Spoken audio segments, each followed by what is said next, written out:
because basically the tinnitus is like a smoke alarm that's just been set to be too sensitive. And right, so it's kind of like it's picking up on every breeze rather than when you actually have a fire in the kitchen. So the first step to recalibrating that is understanding tinnitus is not a dangerous sound. It is not actually dangerous. Of course, in very rare cases, tinnitus is a sign of a medical condition, and I always advise people you must go have that ruled out if you notice a new tinnitus sound. But the vast, vast, vast majority of tinnitus sounds are totally benign. They mean nothing. It's just random, weird brain noise that your brain has, for whatever reason, decided is important. That is all that it is. For many people, just that explanation will immediately reduce their tinnitus because they realize I don't have to be afraid of this thing anymore. Hi, everyone, and welcome to a really, really special episode. We have Dr. Yo with us. Welcome. Thank you. So good to be here. Thank you for having me. Anytime. And, a lot of people in our community probably already know you because I posted, my interview with you. But for those who missed that, maybe tell people, just briefly what you're up to. Yes, that's a really big question, Daniel. Well, so I'm by profession an audiologist. So that's where the doctoral degree came from. I specialize in hearing and balance disorders. That's what audiologists do. But nowadays, I specifically work with people who are dealing with chronic physical symptoms, specifically dizziness, that are not really medically explained. So some of these folks may have originally had some kind of medical issue that caused their symptoms. Many of these folks never had a medical problem, but now they're dealing with chronic symptoms of dizziness and related symptoms. I'm sure we could go into a lot of detail on that if you want, that are not really explained by medical reasons and therefore don't really respond very well to medical treatment. So I put out education, I put out educational videos, I have a free course, I do coaching to help people get better. And it's just the most rewarding, awesome job in the world. Absolutely. Absolutely. And makes total sense. And now, next up, I have one of those eternal questions that you just never can get the answer to. And I was dying to ask you, is it tinnitus or tinnitus? This is a very good question. It can actually be either. It just depends on your preference, really.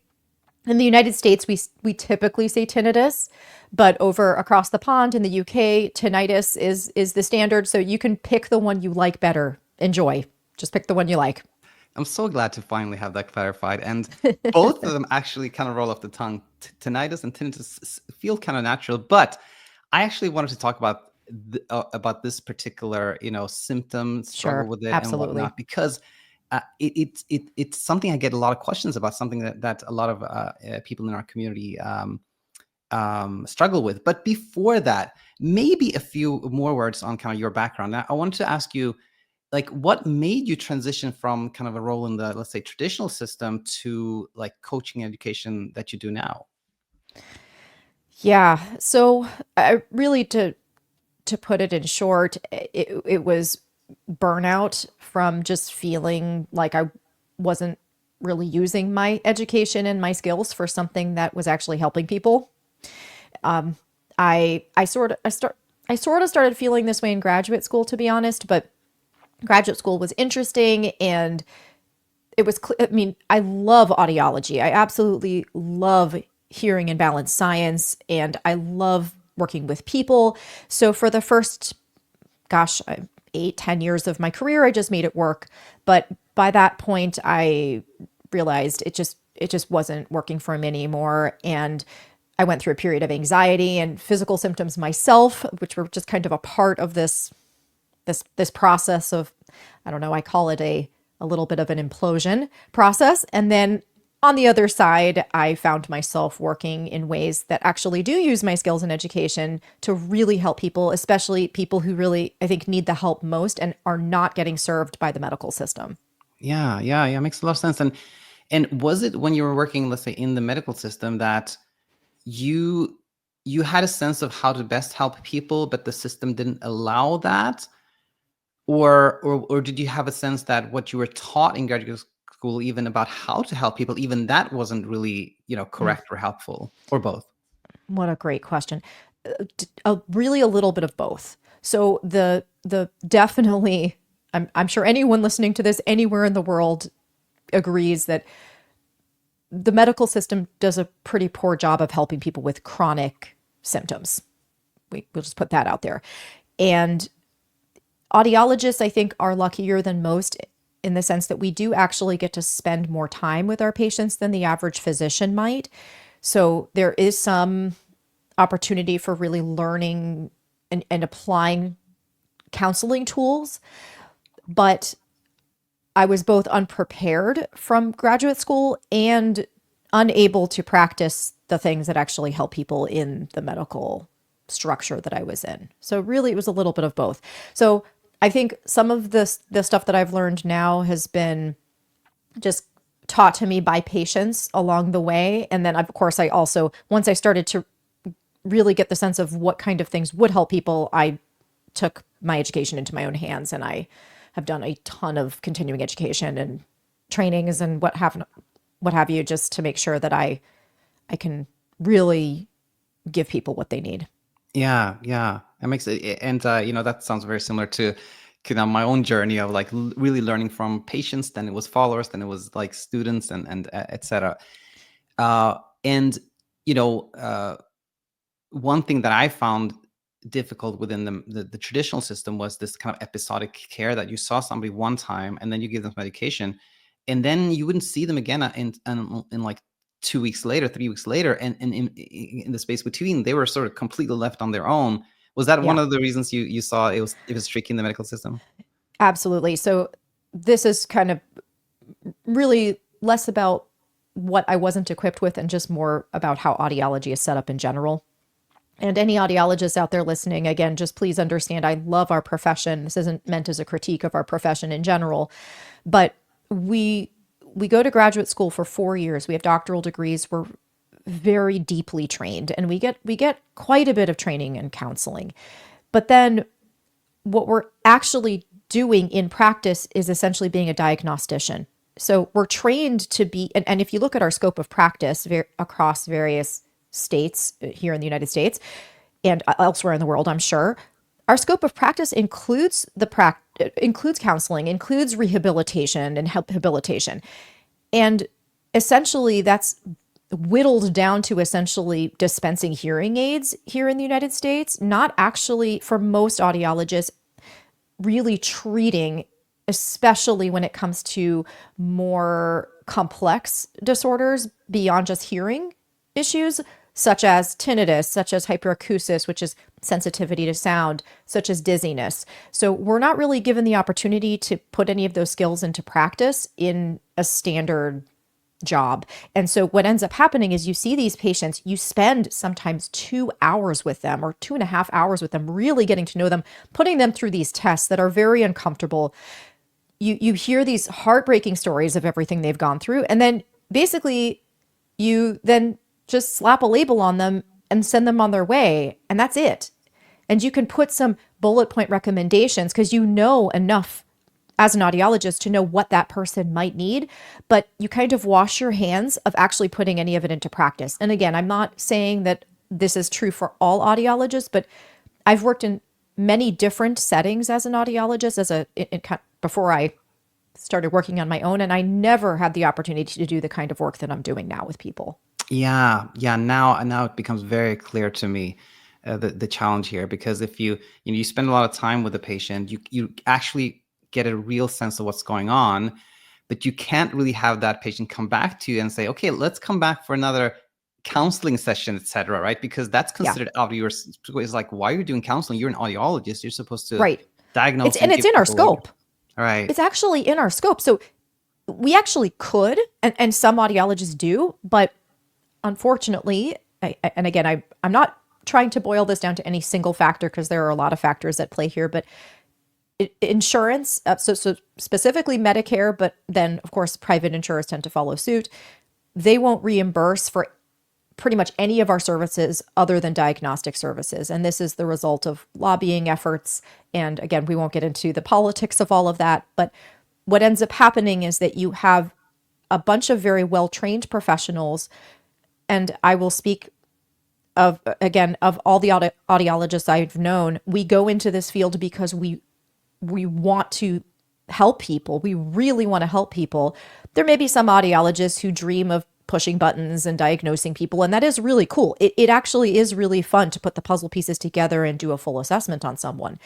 But I think a lot of us go into the field because we want to look at the patient as a whole person, put the puzzle pieces together, and then put together a treatment plan and implement with the person. And that whole second piece is missing. So we end up needing to refer out to psychologists, to generally it's back to a physician who then takes the initiative and makes further referrals, but we don't get to see the fruits of our labor. And I think in many cases, especially with tinnitus and hyperacusis, it's so clear we should be the people who are actually treating these people from start to finish. And I would argue, again, from my very biased perspective, that the same may be true for chronic dizziness as well, because we have the skills to really deeply understand what's going on, to explain it in a very clear and clean way to the person and help them come up with a plan of action in ways that other professionals who don't understand the disorder as well as we do just may not be able to do. Yeah, yeah, no, no, that's very, very well said. And again, like the third party payer, becoming the person who kind of dictates what to do in some shape or form, very tricky. I totally relate to that. But okay, with that said, let us dig into tinnitus now, because again, that a lot of people in our community have experienced struggles with that and have questions about it. So maybe my first question to you would be the following: that in sort of the mainstream understanding of tinnitus, uh, how would it be contextualized for a patient struggling with it? And do you agree with that, or do you have a different view? Oh, I'm so glad you asked this question. I am so excited now. Okay. You have just given me permission to go on a bunch of soapboxes, so get ready. Go for it. Okay. So the way it's typically explained is you have some kind of ear damage. And because you have ear damage, your sound processing system, so the parts of your brain that relate to sound processing, aren't getting the information that they need to pop out a good explanation of what's happening. So to understand what I just said, I probably should back up a little bit more and just mention predictive processing. Okay? So the way all of our sense systems work is that stuff comes in from the outside, from the senses. So when you see something, visual information comes in. When you hear something, sound information comes in. That sound or that vision information or any other sensory information is then sent up to the brain. And the brain doesn't just take that information and run it through a program and then pop out a meaning. The brain, that would be incredibly time inefficient, because let's just say you're looking at one thing and then you look at something else, and your brain has to completely use all the information you just saw and then use all the information you saw right after that and build both images from scratch. It's just a ton of processing. It would be very, very inefficient. So what the brain does instead is it basically has predictions. So I think of them like templates. It has templates. What do I expect to see? What do I expect to hear? What do I expect to feel in this particular environment? Those predictions are based on past experiences. Okay. So it has those predictions, and then it kind of says, okay, well, she was just looking at the dog, and then she turned her head, and I know there's usually a chair over there. So let's hold up the dog template and the chair template and just kind of compare. The sense information that she got, does that line up with dog and then chair?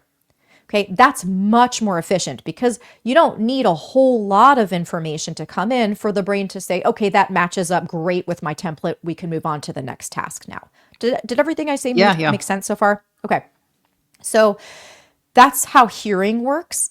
And that's kind of the origin point of tinnitus. So what's happening with tinnitus is your brain is has a sound template. It says, this is what I expect to get from the world around me in terms of sound. And then when you have a hearing loss or some kind of damage to the ear, or sometimes for no reason at all because biological systems just do stuff sometimes, the brain's predictions are wrong. It doesn't get as much sound as it's expecting. And this can create sort of a phantom sound. It basically, I'm going to say this in a fancy way and then I'm going to make it a very simple. The fancy way of saying this is sound has an inhibitory effect on the auditory system. What that means is sound coming in helps calm the auditory system down. It's like it's getting the information it knows it needs to get, so everything is working properly. When not quite enough sound comes in, that inhibitory effect or that calming down effect doesn't happen. And the auditory system says, hang on, what is that? What is that? What's actually happening right now?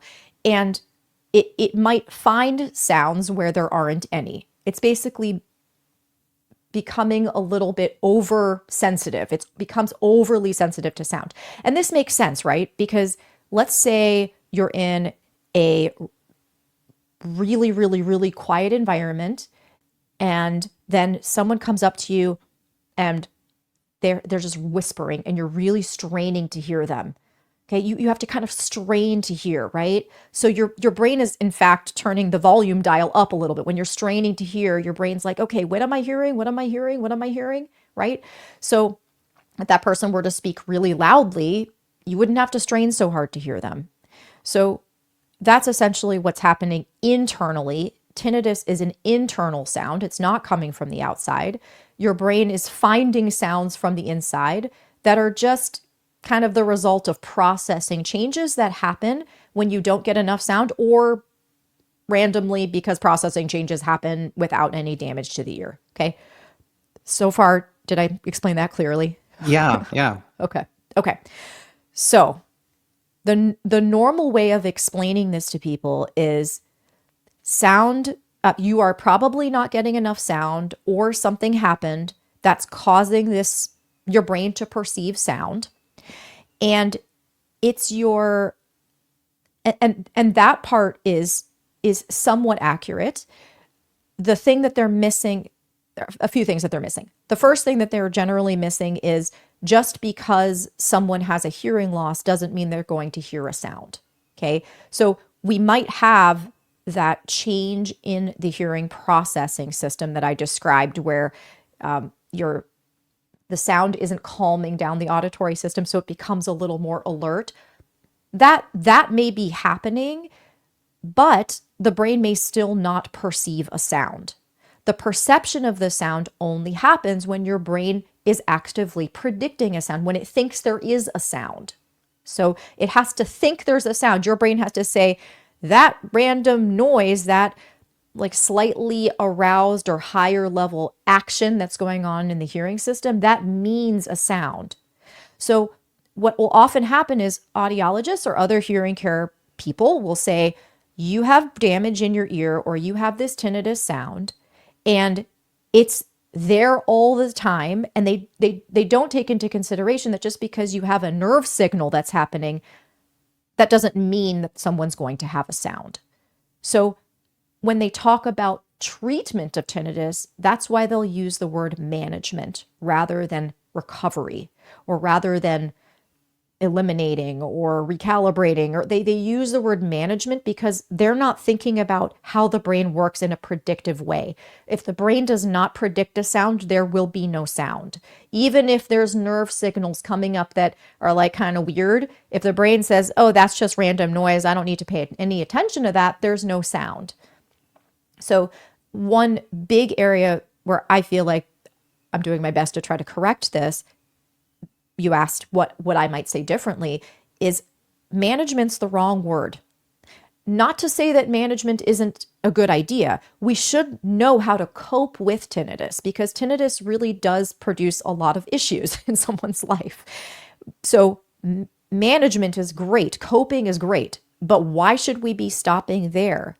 The brain is still predicting a sound. Why is the brain predicting a sound? not all people who have these nerve signals are going to hear a sound. So if we can stop the brain from predicting a sound, someone can eliminate or drastically reduce the sound, not just manage or cope with the sound that they're hearing. Yeah, yeah, that makes a lot of sense to me. There's some type of raw data that Yes.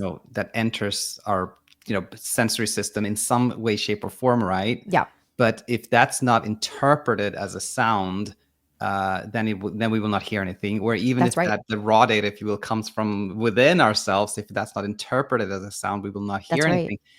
Now, uh, let's continue this very nice discussion in the sense that we'll kind of go from where we're at, meaning in the traditional system, the person that has been diagnosed now with, let's say, chronic tinnitus, how Mhm. would they be treated, and how do you approach things differently? Okay.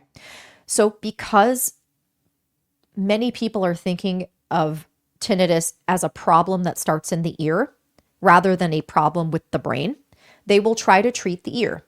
So, the first thing that they'll do is if the person has a hearing loss, they will recommend hearing aids, which I totally do wholeheartedly recommend if someone has a hearing loss. If you have a hearing loss, you want as much sound information coming into your brain as possible. That's good for you. So, I'm not against hearing aids, okay? If someone doesn't have a measurable hearing loss, sometimes they will still prescribe hearing aids to give the brain more sound because, as I said earlier, sound suppresses or inhibits or kind of calms down the hearing system. So, having more sound will sometimes calm down the hearing system, which means that they're less likely to hear the sound to begin with, the tinnitus sound to begin with. This is also the purpose of some hearing aids or ear level devices or apps that people use, often called sound generators. So again, they'll try to enrich the sound environment of the person with tinnitus. And again, all of these things are good. I have no problem with these things. But again, we're treating only the ear level problem, not the brain level problem. And I would argue that the brain level problem is equally as important, or if I mean maybe more important, depending on how much tinnitus someone's having. And one of the big mistakes people will make is they'll try to get rid of the tinnitus using an ear level device or a sound generator because they're trying to escape from it because it's just very distressing. And I mean, I'm sure I don't have to preach this to anyone who's listening to this. Tinnitus is an incredibly distressing situation. The issue is the if we're doing that, if we're totally covering it up, or we're covering it up so much that it's no longer distressing, the brain still thinks of it as a dangerous sound. It's still going to be on alert looking for that weird nerve signal that again isn't actually meaningful or dangerous in any way. And if we don't give people tools for what to do with their feelings toward the tinnitus, the other things that are happening in their lives surrounding the tinnitus, and their fear of the symptoms themselves, then we're not really addressing the brain level problem as well as we could. Yeah, yeah. That this makes a whole lot of sense to me. And I'll sort of just like translate what you said to like how we Yes, approach insomnia, and then you please, can see please if you do. agree with this. But it's essentially like, the something that is inherently like uncomfortable, something we don't want to experience, is often like being awake at night because we naturally want to sleep at night, right? Now that, but if that's all, if we're just like, I'm awake now and I don't want to be awake, but it happens, I'm awake, then something maybe unpleasant is happening, but it's not really a struggle. It doesn't affect us so much during the day, et cetera, because it's not perceived as a threat, right? And similarly, it sounds to me as if we have this perception of a sound in our ear, it could in itself be uncomfortable, but what probably leads to kind of a real like ongoing like difficult struggle is more when our brain has perceived this as a threat. This shouldn't be happening. We should have none of this. And the attempt to kind of get rid of it, Mhm. completely mask it, in a way is what teaches the brain that, oh, you're trying really hard to get rid of this. That's what it means. It is a problem. We shouldn't have it at all, which then makes it Exactly. really like look for it. And when it finds it, it kind of amplifies it as well. Something like that. Does that resonate with you? Absolutely. Yep. That exactly where I was going with this. That's exactly right. And there are some forms of tinnitus treatment out there. There are, I would say, maybe a little bit more mainstream than what I'm doing as of right now. Tinnitus retraining therapy, and there's CBT, cognitive behavioral therapy is often used for tinnitus. And they are attempting to address that exact system that you're talking about, that kind of how the threat response system sort of hijacks someone's response to the tinnitus sound and ends up causing this vicious cycle where every time they hear the tinnitus, they get irritated, they get annoyed, they get scared, they feel frustrated and upset. And then those feelings of upset then make the brain hear the sound more often because now the brain's looking for it, and it, again, just reinforces itself.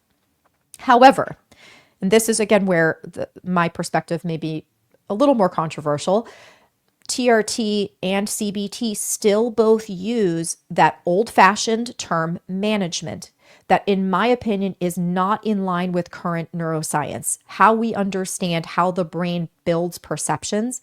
And again, I appreciate you letting me go into that kind of long-winded explanation of predictive processing, but I think that's essential for people to understand because, Daniel, when I saw people suffering from tinnitus, and the only thing I could tell them was, listen, I'm going to help you manage this.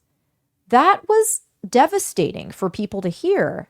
And you can talk till you're blue in the face and say, I'm going to teach you how to cope with it, and you're going to live a good, rich life and everything. You're not going to be held back by this anymore. And that's good. I mean, that's certainly better than where people are when they first find you, but that's not good enough.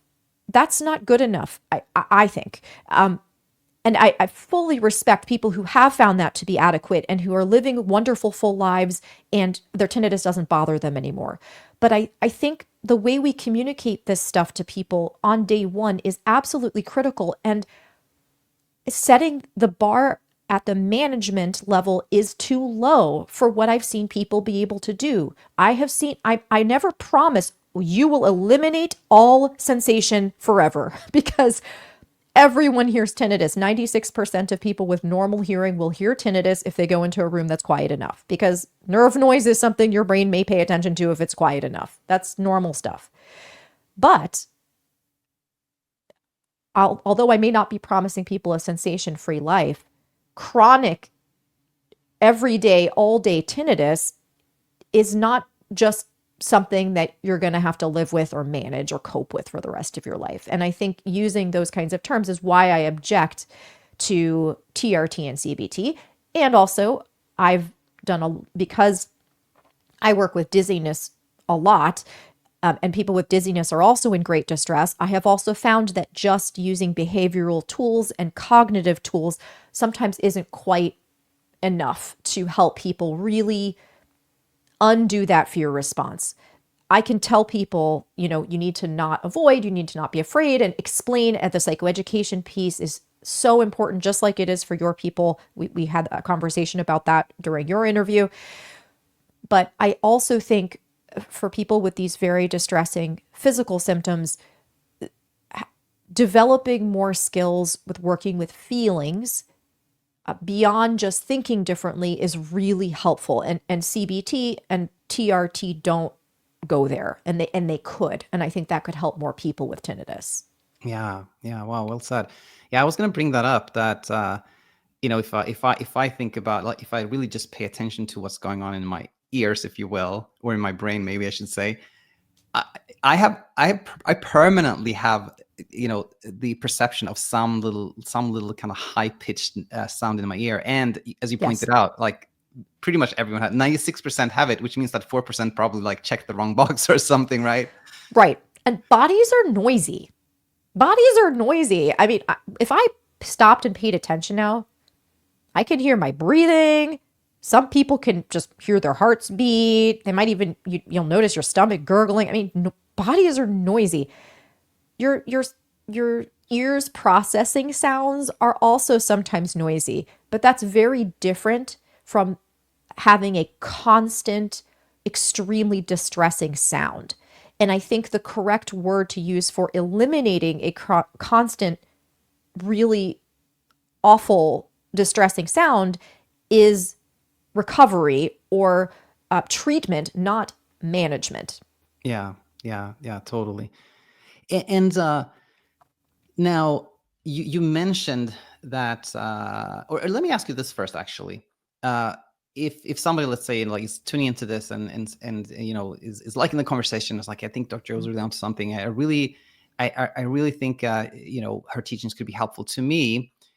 And then they would wonder, kind of like, what is the first thing that I should kind of think about, or what is the first thing you would tell somebody that tells you, like, I'm really struggling with tinnitus? And if you tell me, like, well, Daniel, it's all the things we already talked about, is it, then I'd be like, okay, I understand that. But uh, maybe there's something different. Like, what would you say to somebody who just approached you and said, like, hey, Dr. Yo, I have this tinnitus. What's kind of maybe the first, where to start? What's the first thing to learn about? Yeah, and I think it is a lot of the things that we talked about. I think that education piece is so important to help because that's the first stage of bringing the alarm bells down, right? Because basically the tinnitus is like a smoke alarm that's just been set to be too sensitive. And right, so it's kind of like it's picking up on every breeze rather than when you actually have a fire in the kitchen.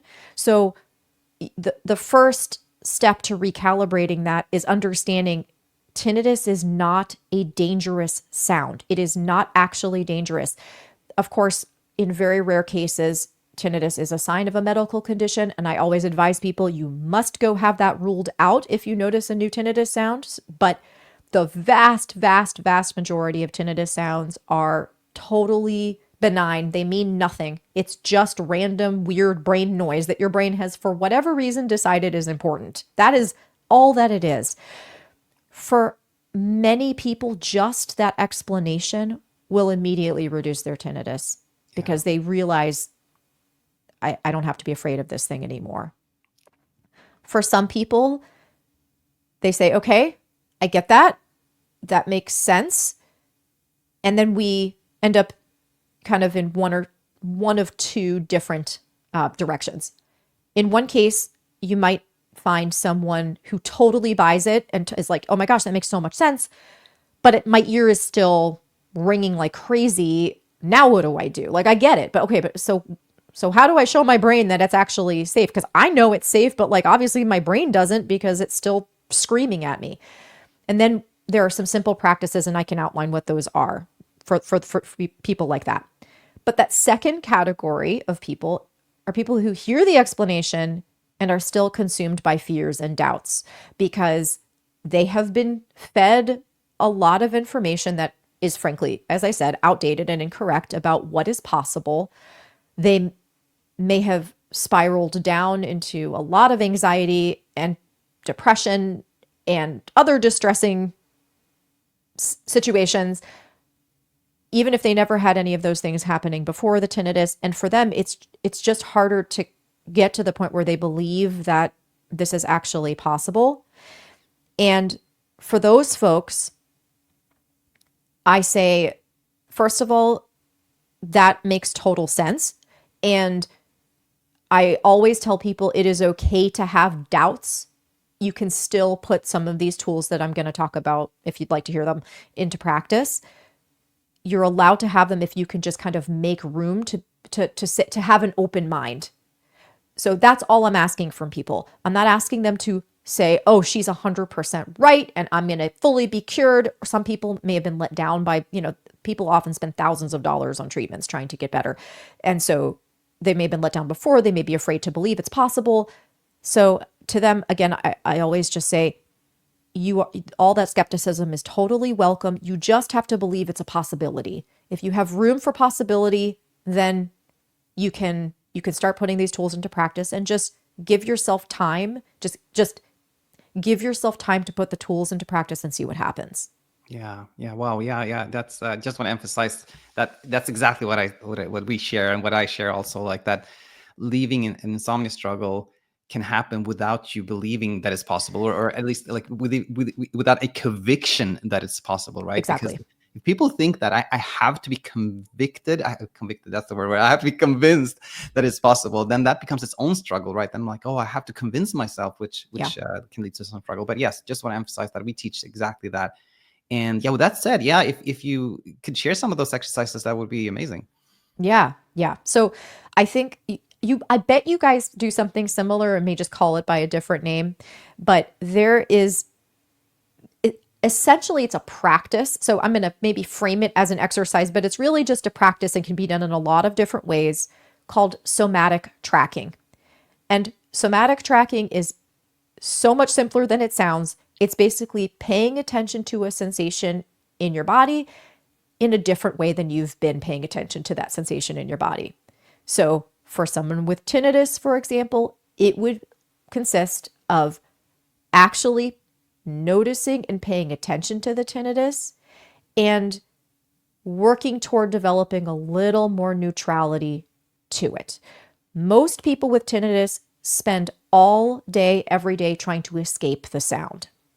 So the first step is just, even without getting to this neutrality point, because people may be like, I hate this stupid thing so much, there is no way I'm going to be neutral to it ever. Okay, but can we even just deliberately pay attention to it for 5 minutes, for 30 seconds even? Can you make a practice out of not avoiding it? Let's start there.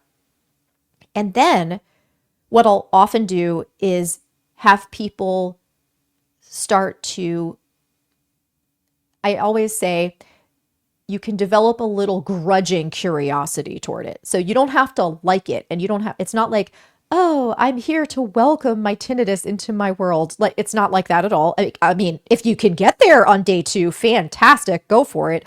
But it's the process of noticing the sound and just kind of describing what it sounds like without all the stories that we tell ourselves about what it means. So normally people will say it's screeching and it's ruining my life, and it's like I have a drill in my head all day long, and they'll use all these metaphors and all this these descriptions that basically imply it's the worst thing that's ever happened to them, which it may be completely true, and I'm not asking you not to have those thoughts and feelings, but during a somatic tracking practice, what you're doing is kind of just describing them as they are in the present moment right now, without telling stories about what happened before and what's going to happen 5 minutes from now. So for example, it might look like, I notice the tinnitus sound and it is high pitched. And if I close my eyes and imagine it, it kind of makes me think of the color red. And if I were to think of it on a volume dial, it would be over here. And we're just trying to describe it in relatively neutral terms, even if you don't feel neutral toward it. And it's just a way of, again, slowly showing your brain, hey, I'm not as afraid of this sound. Okay, a little bit less fear. We're moving toward less fear. And then over time, this develops into a practice where, again, people get used to doing this. They get used to describing it. They get to a point where, again, it may be with like in a grudging way, but they can accept it being there, even just for that 30-second period or 5 minutes or 10 minutes, 20 minutes. People like to make it into a meditation. And in fact, I have a meditation for tinnitus on my channel. I have a somatic tracking, a guided exercise by Pippa Brand, who's an incredible audiologist in the UK. And so I can certainly give you the link to that if people want to take a listen to it.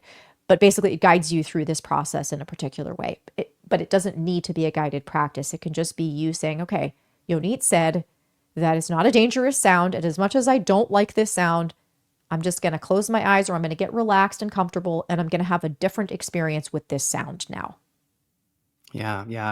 That's amazing. And it's if we kind of translate that to our vernacular, we would say like befriending tinnitus, which Exactly. when people hear Yes. that, again, it's similar. It's like, befriending, Totally. how can I make a friend out of something that's so It's terrible? ruined my life. Yes. Yes. And it's Yep. not, like you said, it's not about being like, oh yeah, I'm so happy I have this. I'm going to be making this my friend. It's more like, befriending as in the opposite of antagonizing, the opposite of trying to fight with something, right? Like That's right. something like that. Yes. Very, very Yes. nice. Now, how do you at this point in time work with people that want to work with you? Is it mostly like actually I think I talked a little bit about you because I remember I have some idea already. But anyway, for the audience, do you mostly do like one-on-one calls? Do you have like kind of cohorts, group coaching programs, or Yes. courses? How do you help people? Yeah. So I think the most important work that I do is provide free education. That is the most important thing that I do. And right now I have hundreds. I don't even know how many. I haven't counted. Hundreds of videos available for free on my YouTube channel. You will see tinnitus mentioned very specifically in many of them. There are a few that are really dizziness specific, like having a particular, something about a particular symptom that's not yours. Okay, you might skip that one. But then there are a lot that may say something about dizziness in the title, but it's about parenting or how to feel feelings or what to do when you're angry or, what does it mean to have a neural circuit issue or a problem that is a brain prediction error rather than, oh my gosh, I have a horrible disease. So people can use that education.